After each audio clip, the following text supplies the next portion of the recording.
Antes que nada, muchísimas gracias por la oportunidad y por las palabras. Pero en verdad la estrella esta tarde es Ángel Satera. Ángel, muchas gracias por tu tiempo y por participar de esta sesión. Permita que te presentes, por favor.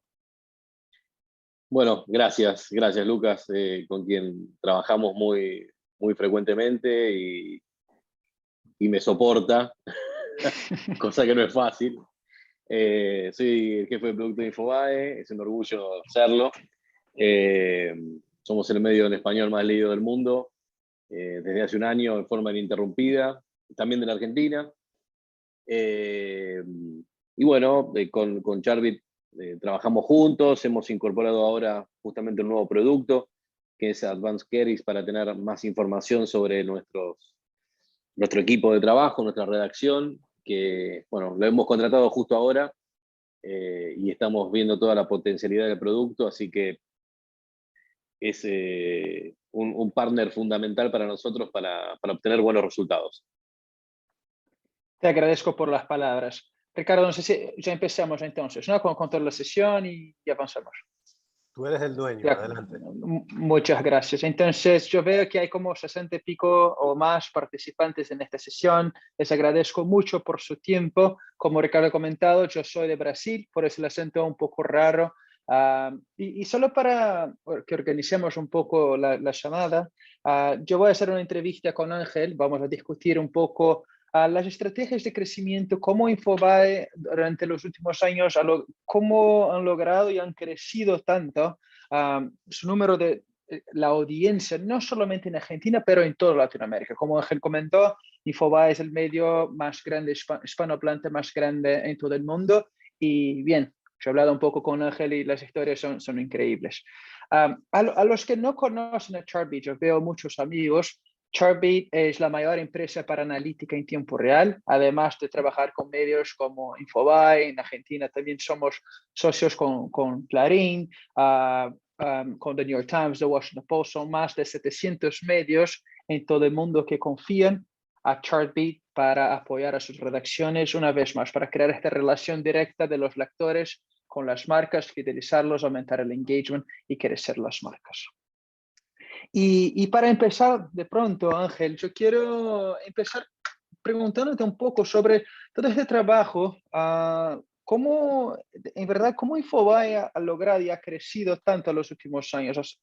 Y la pregunta es más enfocada, porque yo trabajé muy cercano a ti y el equipo, y yo veía cómo utilizaba los datos para la toma de decisión, y entiendo que eso fue un papel fundamental para la expansión de Infobae en Argentina y en toda Latinoamérica. Así que cuéntanos un poco sobre cómo está organizada la redacción, cómo utilizan los datos, cómo reacciona el escenario de Breaking News y para fidelizar y crecer la audiencia. Mira, en primera instancia fue un proceso largo plazo, lo hemos hablado en otra conversación en su momento, en privado. Fue un proceso a largo plazo, quizás no es... el público en general puede ver algo, o la industria inclusive puede ver algo como que es meteórico, pero Infobae tiene muchísimos años, no tanto como otros medios consolidados de la industria, que en algunos casos son centenarios, eh, pero fue un trabajo que se fue consolidando a largo plazo, ¿sí? No fue algo mágico. Eh, y donde fuimos poniendo esa semillita para ir llegando a nuevos mercados, y no solamente el mercado argentino, cosa que logramos hacer, lo hemos conseguido con la redacción en México, la redacción en Colombia, en Perú. Y la realidad es que creo que lo que pasó el año pasado con la irrupción de la pandemia fue el detonante para que ahí el público general de toda la región y también la industria, que quizás miraba de reojo, pero no estaba absolutamente atenta a lo que podía pasar, bueno, se encontró con un medio que superó los 120 millones de usuarios únicos en Analytics, 130, y ahí es cuando, bueno, desde hace un año somos el medio en español desde un año en forma ininterrumpida el sitio de noticias en español más leído del mundo, y también de la Argentina este mes que están entrando los números de septiembre de Comscore. Vale, gracias por la explicación. O sea, eso es muy claro, porque a veces pensamos en Infobae cuando comparamos con empresas centenares, de hecho, es una empresa más joven. Y lo que siempre me llama la atención es porque, bien, yo trabajo diariamente con los medios en toda Latinoamérica y yo veo muchos con estrategias de expansión, de crecimiento. Yo estoy basado en Argentina, cómo consigo crecer y ganar audiencia en Colombia, en México y todo más. Y pocos son los medios que de hecho han logrado ganar esas audiencias. Si analizamos el crecimiento de Infobae en México, por ejemplo, esto bien, en poco tiempo han cambiado ya están en el top 5 al menos entre los más leídos en México. Y la principal dificultad es, y te pregunto un poco, ¿cómo se crea, mantiene, incentiva la cultura de Infobae, la cultura de analizar los datos, la cultura de Breaking News con redacciones tan distintas? ¿Cuál fue la mayor dificultad que ha encontrado para crear y mantener esta cultura? Bueno, en primer lugar es el trabajo a largo plazo, ¿no? de Infobae, que es un trabajo que hemos hecho, como bien te digo, durante muchos años, con un equipo consolidado también durante muchos años, con una cabeza que es Daniel Haddad, que nos marca la pauta permanentemente, y creo que es la ventaja sideral que tenemos sobre cualquier otro medio de comunicación. Y la realidad es que a partir de ahí hemos forjado una cultura que la hemos podido transmitir en toda la región, a todas nuestras redacciones. Y hay una cosa más en todo esto, Lucas, que las redacciones fueron apareciendo incluso en este periodo de pandemia, donde ha sido imposible para todos movernos, ¿sí? Entonces, ese contacto fue a través de llamadas telefónicas, a través de correos electrónicos, a través de chats. Entonces es como que hemos forjado una confianza y un vínculo de trabajo entre personas que se piden algo y nosotros le proveemos la información, viceversa. Y así es como se ha forjado también esta relación de compañeros de trabajo, sin importar dónde estamos, porque la realidad, Lucas, que uno piensa esto que vos planteás, y es cierto, pero que de alguna manera está pasado de moda, ¿no? Porque lo cierto es que yo, por ejemplo, tengo a alguien de mi suma confianza de mi equipo que no vive en la ciudad de Buenos Aires, vive a 1000 kilómetros, hace un año y medio que no lo veo, y trabajamos a la par a cualquier hora del día, las 24 horas. Entonces, como pasa eso con él, o con mi equipo de diseño, que también hace el mismo tiempo que no los veo, pasa lo mismo con redacciones que están en otros países. Entonces, es algo que se genera a través del compañerismo y del vínculo de trabajo, de un objetivo que tenemos en común todos nosotros, que es crecer, ¿sí? Y seguir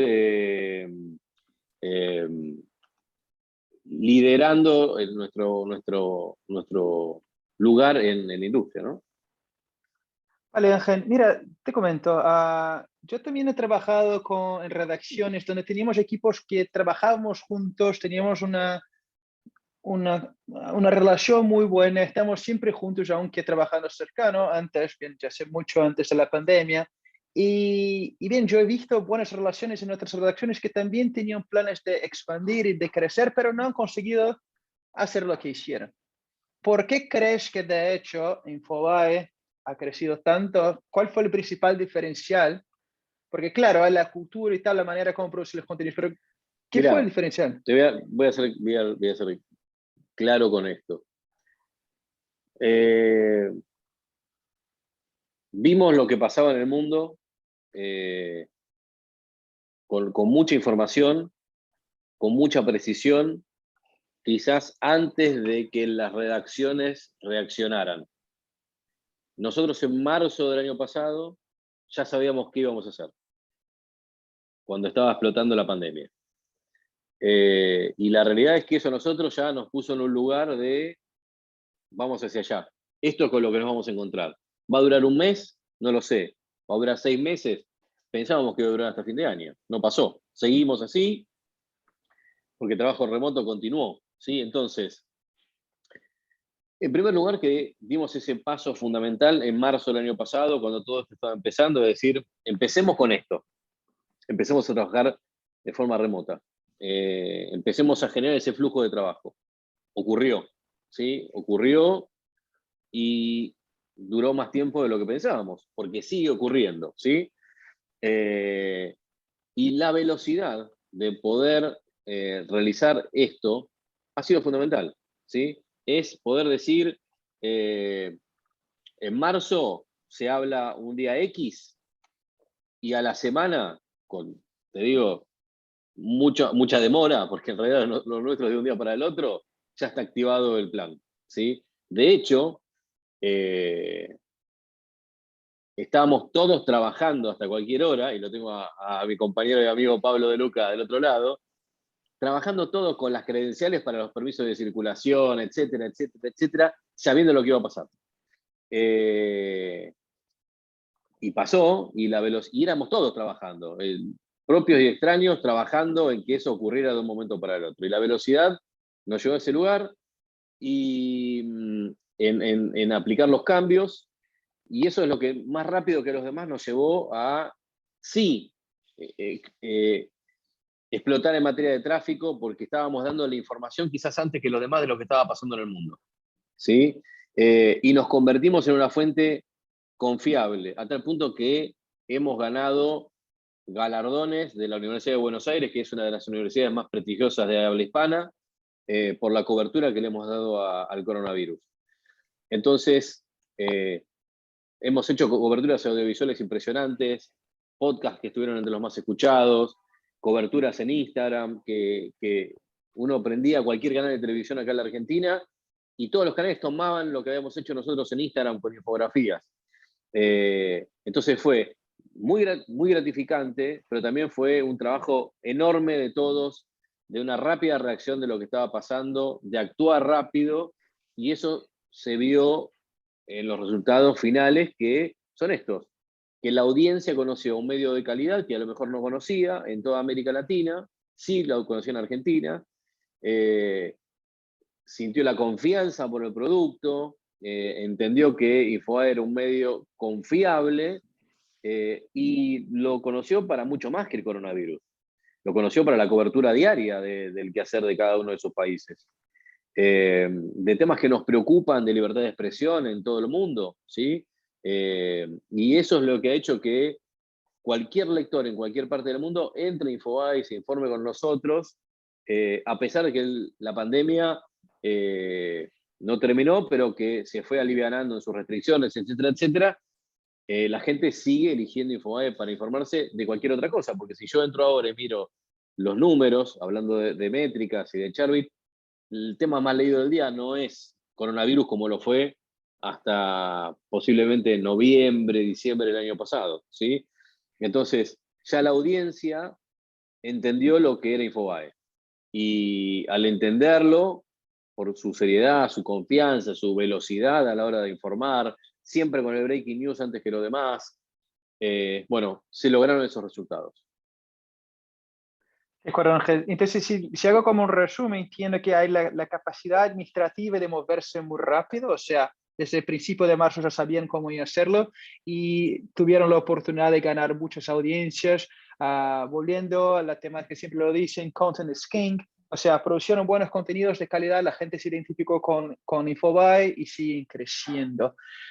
Y eso me lleva a preguntarte un poco sobre, de hecho, las estrategias de contenido, porque no hay como comparar, bien, hay algunas audiencias, hay temáticas globales que van a funcionar con los mexicanos, los argentinos, los colombianos, los latinos en los Estados Unidos, pero ¿cómo determinas las estrategias de contenido para diferentes países? O sea, ¿hace todo desde Buenos Aires o los países, el equipo en México tiene total autonomía y total independencia? Cuéntanos un poco sobre cómo esta dinámica, por favor. Mira, cada redacción es independiente en términos de generación de contenidos, ¿sí? Ahora bien, hay una línea editorial, que es idéntica para todos, que eso no tiene nada que ver con la ubicación geográfica en que las redacciones se encuentren. La línea editorial es la misma para todos. Y además de la independencia de cada una de las redacciones a la hora de trabajar, está el anclaje de la redacción de Infobae América que se encuentra en la Argentina, ¿sí? Que tiene una amplia experiencia, porque es la que dio el puntapié del crecimiento de Infobae desde Buenos Aires para toda la región. Entonces, el equipo de Infobae América es fundamental también para poder trabajar en la diaria, en el breaking, en diferentes situaciones. Hace poco hubo un terremoto en México y fue una situación bastante estresante, y acá el equipo de redes sociales de Argentina se puso el tema al hombro, colaboró con lo que tenía que colaborar, lo mismo con la redacción de Argentina. Es decir, como te decía, las redacciones son independientes, pero trabajamos en equipo, ¿sí? Entonces, eso es lo que nos permite poder cubrirnos en caso de necesitar apoyo, porque se necesita más contenido, o bien porque necesitamos apoyar por alguna situación en particular a alguna redacción. Vale. Eso entiendo que bien, comentaste sobre cómo pueden apoyarse, esto principalmente en un escenario de breaking news, tanto para los Estados Unidos, para México. Tú eres encargado de producto. Yo quiero moverme un poco en esta dirección, pensando en la relación del contenido con la parte del negocio. Porque este es fundamental también un papel que es una dificultad de todos los medios, incluso Infobae, que es, bien, hemos ganado a muchos lectores durante la pandemia, en el caso de Infobae, cómo conseguimos crecer y expandir, no solamente en otros países, otras regiones, pero también con otras verticales. ¿Cuáles fueron las últimas apuestas de Infobae? ¿Crees que están en un buen camino? Cuéntanos un poco sobre estas iniciativas, por favor. La realidad es que nosotros no paramos de crecer, y eso, Lucas, es lo que nos obliga a permanentemente tener nuevos productos. El año pasado, finales del anteaño, que lanzamos los podcasts, que han sido realmente muy exitosos,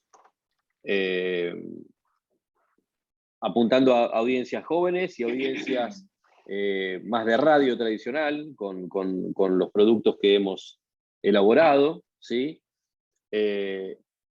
Con el desarrollo de newsletters, tenemos una variedad amplia de newsletters, también para todos los públicos que quieran noticias de la diaria, que quieran información de deportes, que quieran información de México, de Colombia. Las redacciones están trabajando en eso. Y ahora, por ejemplo, estamos con un nuevo vertical que se llama Latin Power, que tiene que ver con eSports, con trap, con freestyle, es decir, yendo a nuevas audiencias también. Tenemos un canal de TikTok que es muy exitoso, va rumbo al 1.000.000 de seguidores. Trabajamos mucho con la gente de TikTok también para poder llegar a nuevas audiencias a través de ese canal. Es el que más seguidores tiene en la Argentina, de medios de comunicación, de noticias. Entonces, realmente no paramos nunca en el desarrollo de nuevos productos o de perfeccionar lo que ya tenemos, porque entendemos que las audiencias necesitan cada vez más contenido de calidad, porque además han cambiado los hábitos de consumo del público a raíz de la pandemia, y por más que todo esté más laxo, lo cierto es que esto de quedarse y hacer una maratón de series que ya venía normalizado, terminó de ser algo frecuente para todos, y todos queremos saber qué podemos ver, ¿no? Entonces, bueno, Infobae va hacia ahí, Infobae va hacia qué juego es el que está siendo el más jugado, valga la redundancia, en cualquier consola, ¿sí? O con los traperos, o que están tan de moda en la Argentina y en todo el mundo. Argentina se ha convertido en un hub de ese tipo de música, no sé, con Duki, con todos estos artistas, con Bizarrap, que hacen trabajos con artistas de diferentes países de la región. Ahora, por ejemplo, hay uno que está en Spotify rompiéndola con Jay Quiles, que es de Puerto Rico. Digo, lo cierto es que Infobae apunta a ese público también, porque ese público también quiere informarse, ¿sí? Cuando uno ve la tasa de apertura del sitio y mira cómo es la audiencia de Infobae. Hay una audiencia que es una audiencia joven, y la verdad que la gente crece también, ¿no? Entonces, en materia de años, ¿no? Y es Sí, como sí. que necesita tener un referente también el día de mañana a la hora de informarse de temas que no tengan que ver con si salió deforme Messi en el Pro Evolution Soccer, que tiene el nombre nuevo, y el día de mañana va a querer saber a quién votar y necesita buena información y un medio creíble que ya le resultó creíble cuando tenía 15 años. Vale, Ángel. Me encanta escucharte sobre, bien, son muchas iniciativas. Comentaste de las newsletters que han lanzado, comentaste sobre podcasts, sobre TikTok, las nuevas verticales. Esto, mientras hablas, me recuerda mucho de un espíritu de startup, o sea, que testear, lanzar cosas nuevas a todo instante.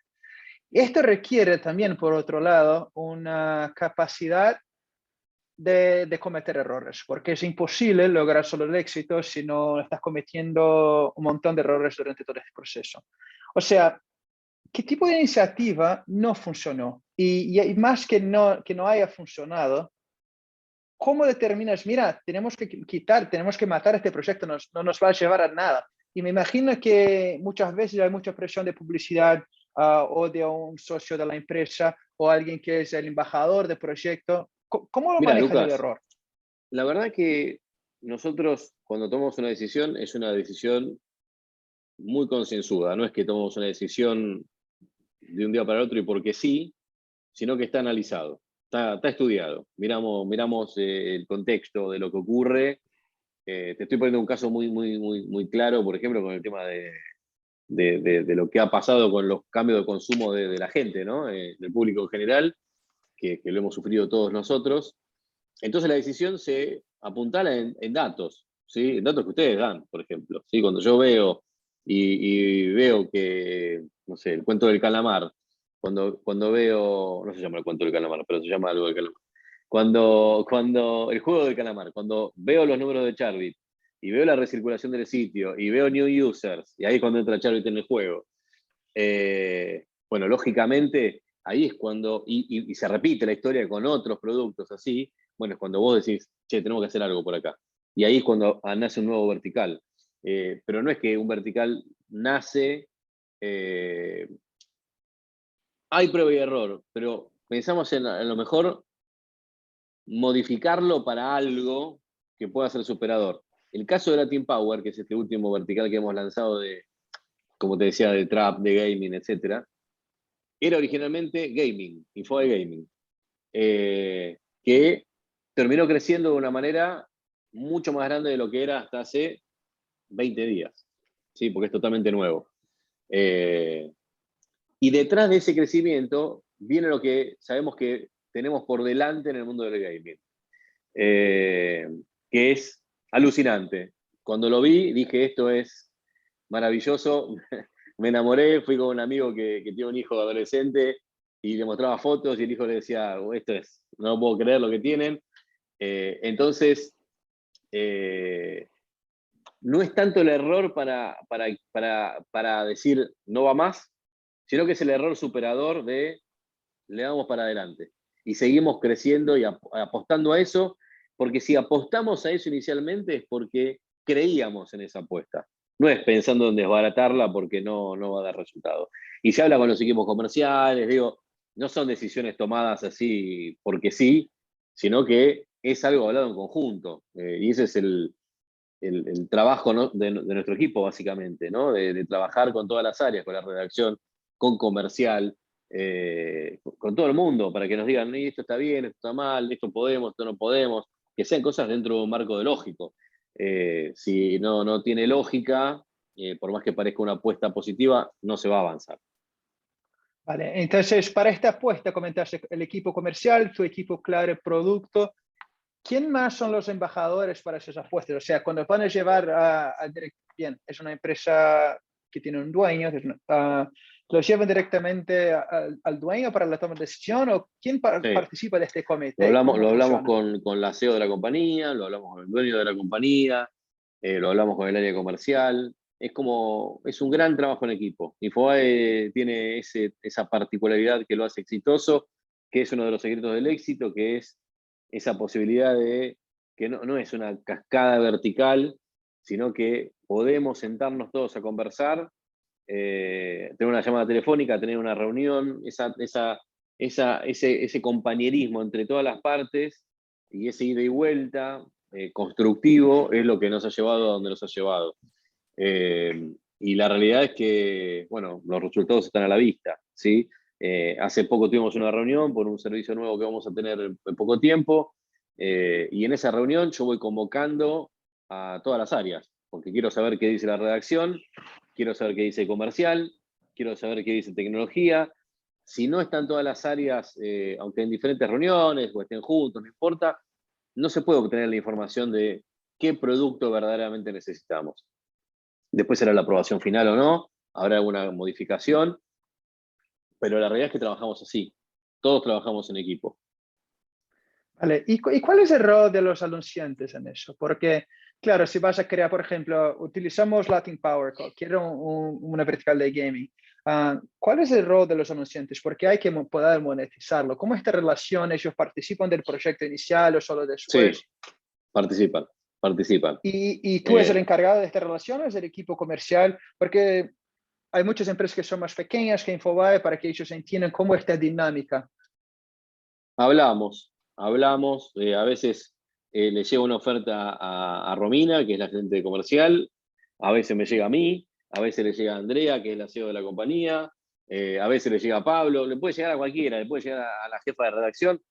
Llega la propuesta, se envía, se comparte, la vemos, la analizamos, y cuando consideramos que es viable, ahí empieza el trabajo en equipo para poder lanzar el producto, ver la viabilidad que tiene, y a partir de ahí es el trabajo, en este caso de comercial, de tener que empezar a conseguir clientes, ¿no? Obviamente.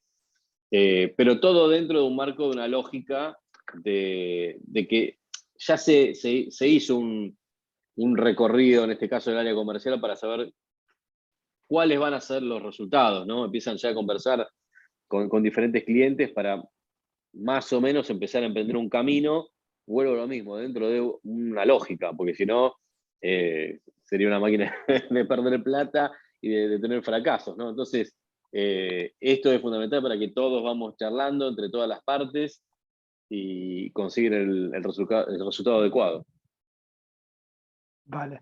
Gracias, Ángel. Antes que me vaya a la próxima pregunta, yo no he comentado esto en principio, yo voy a reservar al final de la sesión como 10-15 minutos para preguntas de la audiencia. Yo veo que hay algunos comentarios de chat y Q&A, y yo voy a preguntarles. Entonces, en caso de que tengan preguntas a Ángel o a mí, más a Ángel, por favor, que lo puedan escribir en el chat y yo voy a preguntarle. Ángel, estamos hablando de la parte comercial y no perder la plata, como comentaste, y esto, uno de los, no sé si estás de acuerdo con eso, pero como lo veo también que Infobae ha aprovechado mucho la oportunidad, porque cuando chequeamos la competencia, por ejemplo, de Infobae en Argentina, también en México o Colombia, la gran mayoría de los medios han convertido al modelo de suscripción. Y como muchos saben, lo que va a pasar, bien, si tienes un modelo de paywall, la limitación sobre cuánto la gente lo puede leer, ni toda la gente está dispuesta a pagar por el contenido. Y Infobae siempre tuvo la misión, la filosofía de ofrecer el contenido gratis de calidad a la mayoría de la gente, pero a toda la gente. Y así que yo te pregunto un poco, ¿cómo ves los beneficios, las diferencias entre el modelo de muro de pagos que muchos han adoptado y el modelo de Infobae, que es publicidad a los que no saben? Sí. Mira, Lucas, son modelos de negocio diferentes. La verdad que no tengo nada que decir en contra de los modelos de negocio que tengan. No tengo una opinión formada negativa del modelo de negocio de suscripción, de registración, ya sea con un sidewall o sea con un paywall, ¿sí? La realidad es que tecnológicamente hablando, los partners como ustedes, o como puede ser Google, ofrecen la suficiente información para que nosotros conozcamos a nuestra audiencia y poder dar el producto de calidad que la audiencia está buscando, ¿sí? Porque si existiera una máxima de que solamente puedo conocer a mi audiencia porque se registró, bueno, obviamente estaríamos en el camino equivocado, ¿sí? Porque muchas veces lo que se dice es eso, ¿sí? Que la única forma que puedo conocer a la audiencia es con un signwall o con un paywall, ¿sí? Lo que estoy diciendo no va atado a que algún día entremos en ese camino, ¿sí? Quiero que quede claro. Porque si algo tiene, hablando de velocidad, y que tiene Infobae es el dinamismo, ¿sí? Y la propensión hacia el cambio. O sea que, de ser lo necesario, no tendríamos ningún problema en activarlo de un momento para el otro. Lo cierto es que en la actualidad nuestro modelo de negocio exitoso es este, eh, y lo cierto es que a la audiencia le estamos dando el contenido que la audiencia necesita, más allá de si hay un paywall o no, ¿no? Porque en definitiva nosotros lideramos, pero eso no significa que cuando uno ve los usuarios únicos del sitio, la competencia esté 30% abajo, ¿sí? O sea, la gente puede entrar a cualquier sitio que tenga un paywall o un signwall sin ningún tipo de, de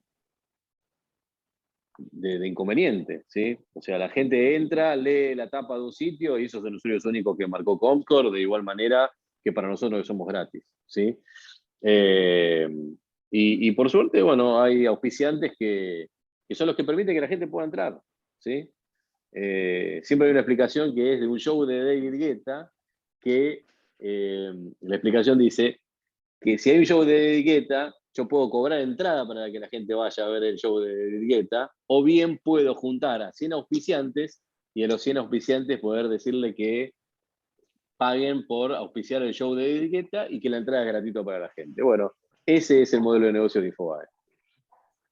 Vale, pero también hay modelos de negocio donde para el show de David Guetta hay los anunciantes y hay la gente que hay que pagar por el contenido. Sí, claro, por supuesto. Infobae piensa en algún momento lanzar algún modelo de suscripción o sign up o lo que es para tener este contacto más directo o incluso que la gente se suscriba, que sea para una vertical o algo así. Como te digo, no, pero si quisiéramos hacerlo, mañana estaría activado. ¿Cómo lo harían? Tenemos la tecnología y los equipos para poder hacerlo. De acuerdo. Gracias, Ángel. Moviéndonos, yo quiero preguntarte un poco, volviendo a hablar sobre, sobre estrategias de contenido, distribución y adquisición de lectores. Que volvemos al principio del mes, cuando hubo la caída de tráfico desde Facebook. O sea, Sí. como todos sabemos, por 6 pico horas, 6, 7 horas, Facebook se cayó definitivo. En los datos de Chartbeat lo que hemos visto es que durante la mañana, hasta las 10 de la mañana cuando se cayó Facebook, representaba alrededor de 6% el tráfico en toda nuestra red para los medios. Y de repente a 0.3%, o sea, por cuenta de la caída. Ángel, dos preguntas. ¿Cómo todavía viviendo una pandemia, con la gente trabajando desde casa, como todos sabemos, todos nosotros comunicámonos desde WhatsApp, cómo manejar una redacción sin el WhatsApp como la principal herramienta? Muchos utilizan Slack y todo más que puede sustituir. Y además, ¿cómo sobrevivir sin el tráfico de Facebook durante todo este periodo? ¿Cuál fue el impacto de la caída para Infobae? Mira, en primer lugar, lo cierto es que el tráfico del sitio, como el informe que ustedes presentaron hace poco, vino de tráfico directo. Y ahí está el poder de la marca, ¿no? Y el peligro entre comillas, ¿no? Que son nuestros grandes socios de las redes sociales en términos de, viste que muchas veces se dice, lo leí en Facebook, lo leí en Twitter, pero en realidad no lo leyó como plataforma, pero entró a un sitio para informarse de lo que estaba pasando y esa persona nunca supo que lo había leído en Infobae en realidad. Bueno, en realidad, si algo supimos es que la gente entró a informarse en Infobae porque tuvimos muchísimo más tráfico de lo habitual, porque la gente estaba interesada obviamente en saber lo que pasaba con sus redes sociales favoritas, con Facebook, con Instagram, con WhatsApp para comunicarse. Eso por un lado. Y por otro lado, algo que también ocurrió con esto del trabajo en forma remota es que ya contamos con esa experiencia. Entonces, es como que no necesitamos de WhatsApp para poder seguir trabajando. Está Hangouts, está Telegram, está Slack. Digo, esa es parte de nuestra flexibilidad a la hora de trabajar.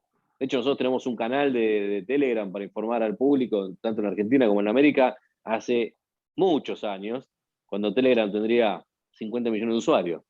Y ahora tiene 1.000 millones de usuarios. Entonces, la realidad es que para nosotros, a la hora de trabajar, no cambió absolutamente nada con los días normales de pandemia que estamos teniendo desde hace casi 2 años. Entonces, en ese sentido, fue de WhatsApp pasar a Telegram o a Hangouts o a Slack. Ángel, eso es lo que ha pasado en Infobae, ha pasado con muchos medios, como hemos informado en nuestros informes. O sea, el comportamiento natural de la gente al momento que se cayó Facebook, el WhatsApp, fue bien. Donde siempre leí mis noticias, nos metí, la gente se metió a la portada.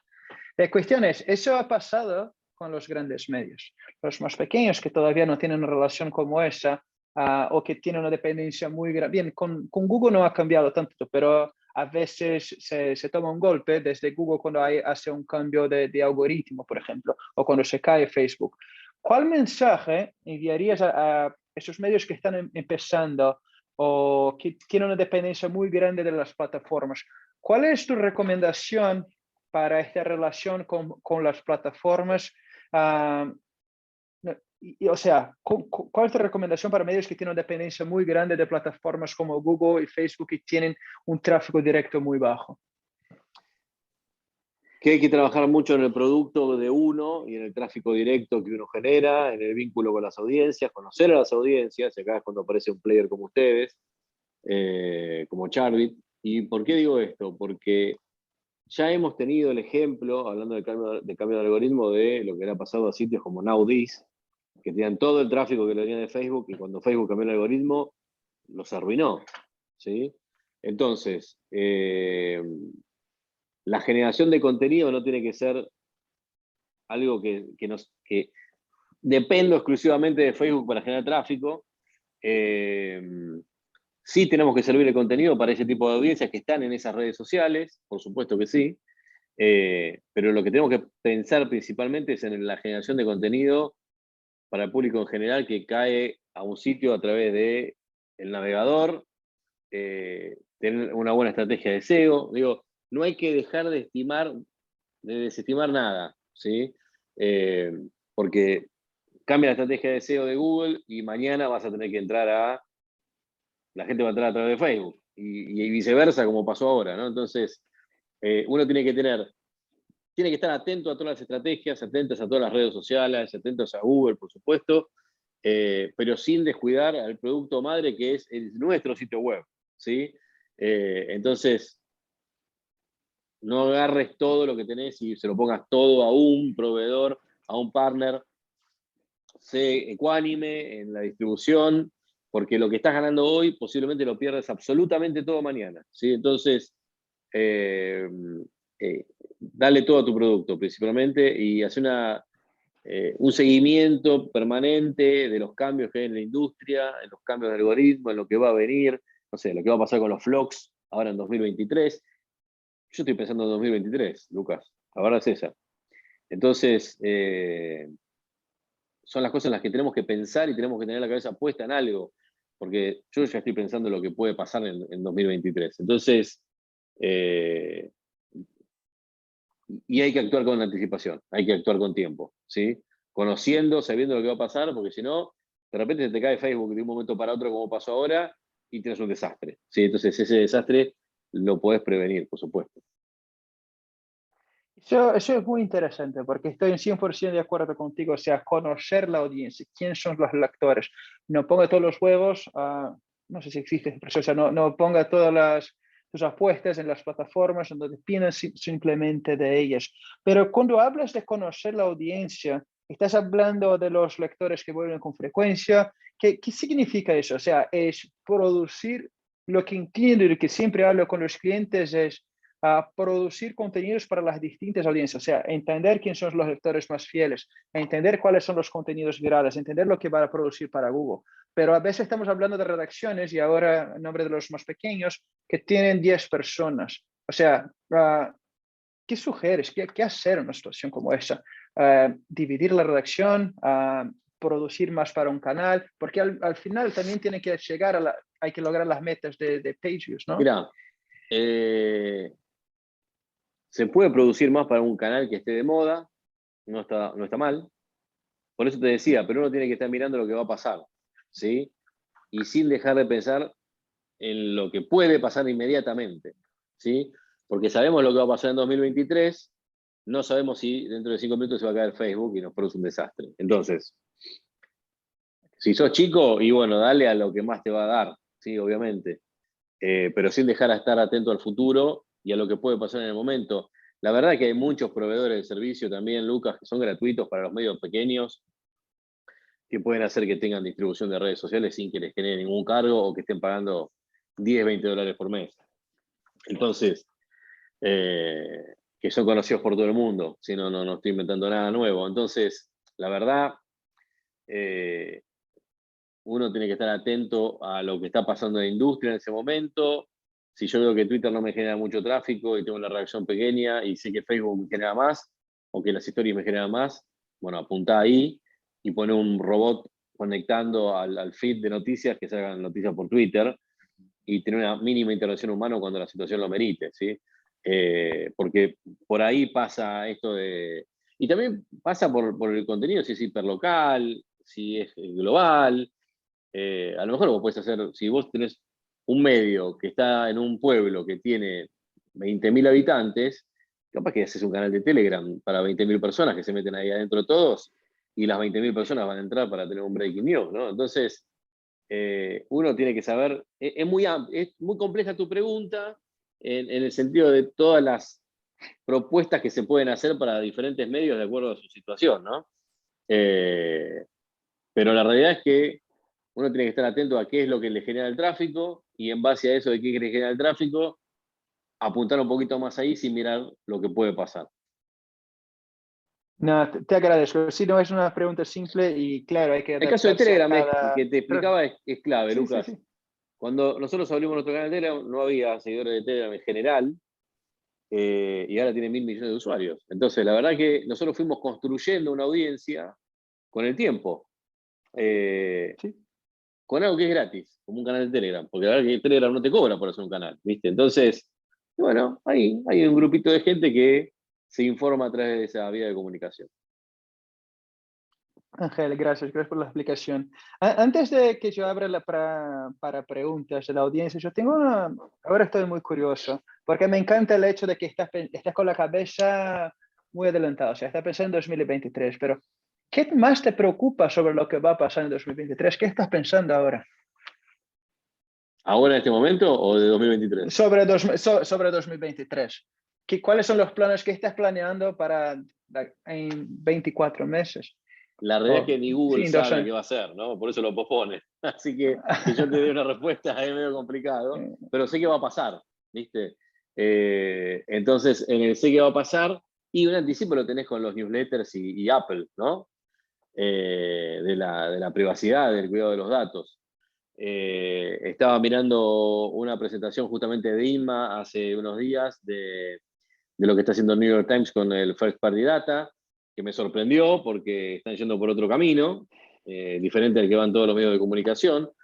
Entonces, es estar atento, ¿sí? Y saber qué puede pasar.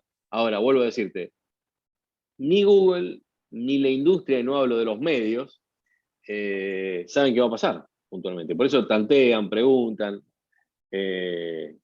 retroceden, cambian de fecha, porque estamos ante algo incierto. Pero mientras tanto hay que leer, informarse, porque el día de mañana, ese día llega, ¿viste? Y a mi entender va a haber un ganador, claramente, que son los flogs. No estoy convencido, porque digamos, salvo que haya una catástrofe, la industria es la pauta, la marca Google. Entonces, salvo que pase algo inesperado, que puede pasar, por supuesto, la realidad es que estar atento a esa situación, ¿no? Entiendo, muchas gracias. Ángel, yo tengo un montón de otras preguntas que podría seguir preguntándote, pero quiero dar la oportunidad a la audiencia. Yo veo que hay muchos participantes. No sé si Ricardo, alguien de la audiencia quiere leer las preguntas, o si alguien quiere... Bien, yo voy a abrir para preguntas. Perfecto. Hay una de Eduardo Montoya, pero creo que, no sé si este es el mejor canal. Ricardo. Sí, sí, te escucho, disculpa. No te preocupes. Es que estaba... dale, por favor, con la pregunta. ¿La puedes ver tú?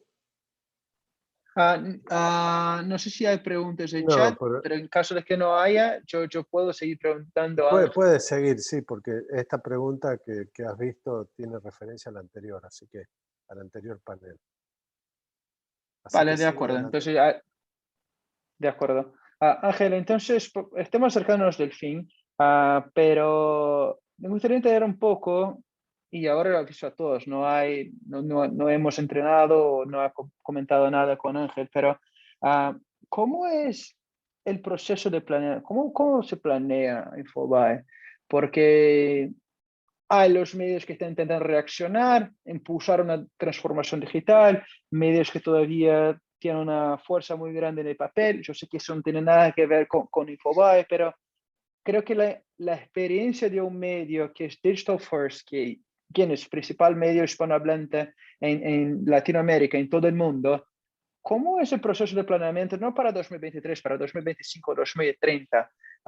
Esto lo hacen a todos los años. Cuéntanos un poco sobre el proceso para planear el futuro y que estén listos para lo que pase lo que pase. Yo creo, Lucas, la verdad que estamos listos para lo que pueda pasar mañana, o hoy mismo, en realidad. Y en un medio tan dinámico como es Infobae, es difícil poder estar pensando en 2025 sin estar pensando en lo que va a pasar dentro de un minuto. Lo que sí sabemos es que el 2025 va a ser grandioso. Pero sí te digo que estamos pensando en lo que va a pasar dentro de un minuto en realidad. ¿Sí? Entonces, ¿qué seguir creciendo? Seguir consolidándonos, seguir dándole más contenido a más audiencia y estar en cada vez más países.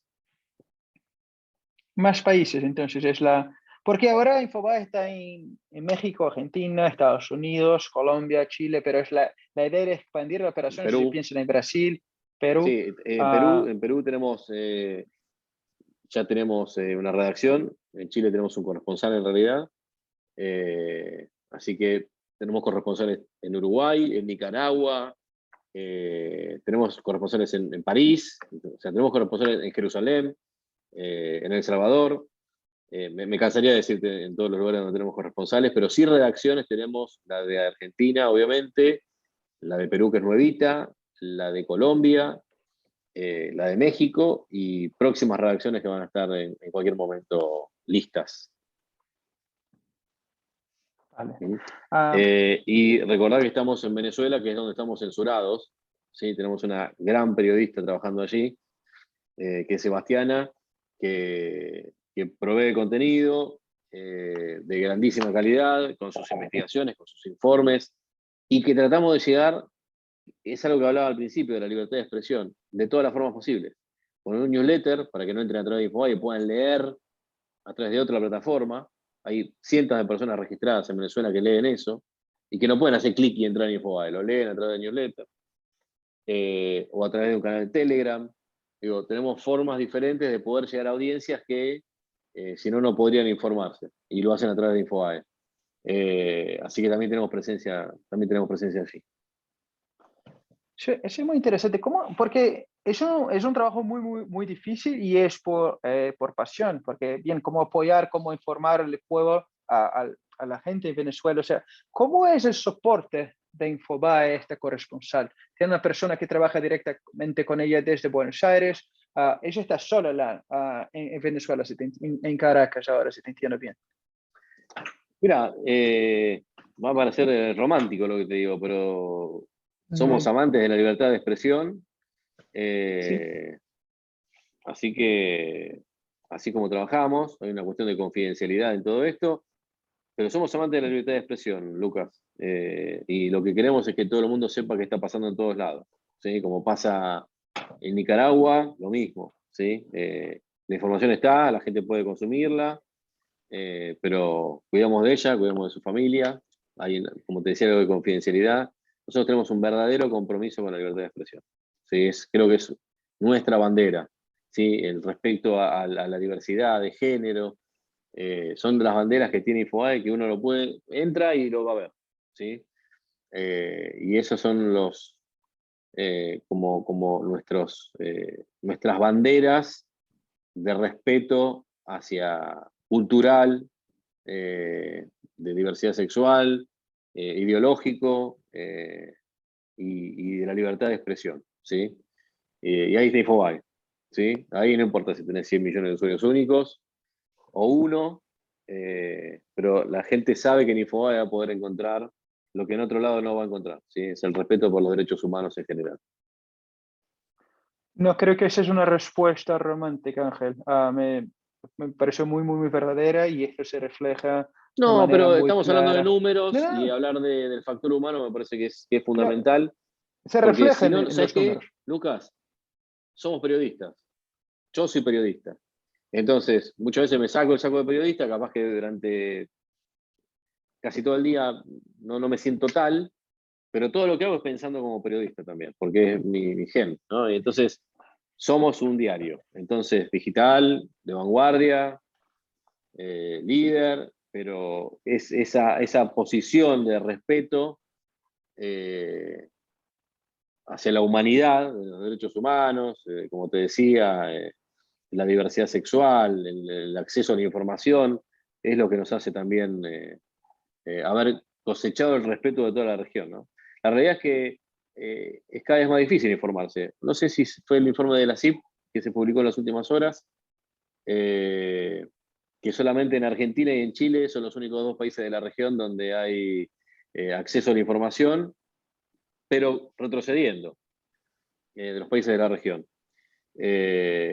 Y la realidad es que cuando la gente en otros países entra a informarse a Infobae es porque sabe que en Infobae va a encontrar las noticias que otros censuran. Nosotros no lo hacemos. Porque nosotros no tenemos ningún compromiso más que con la sociedad a la hora de informarla. Sí, sí, sí. Esto, una vez más, esta filosofía, esta misión se ve después en los números, se refleja de manera muy clara. Y me sonó, y es siempre bueno escuchar eso, porque yo también soy periodista y aunque yo no esté, yo trabajo cercano a los periodistas, pero no estoy en el periodismo, de hecho, no se puede perder este gen. O sea, pensar en periodismo, pensar con esa cabeza la libertad de expresión. Yo creo que eso es, y Ángel, te agradezco por estas palabras, te agradezco por tu tiempo y por tu disponibilidad para esta llamada. Sabes que soy difícil, Ricardo, así que y te aprecio mucho y por eso, y a la gente de la CIP, y por eso he dedicado este tiempo que sí, es sí, muy sí. valioso realmente. Siempre es muy difícil que hablemos con Lucas porque nos respondemos por mail, la semana que viene hablamos, y Lucas lo sabe y lo sufre, pero bueno, nos hemos tomado un tiempo porque vale la pena realmente. Te agradezco mucho. Ricardo, te doy la palabra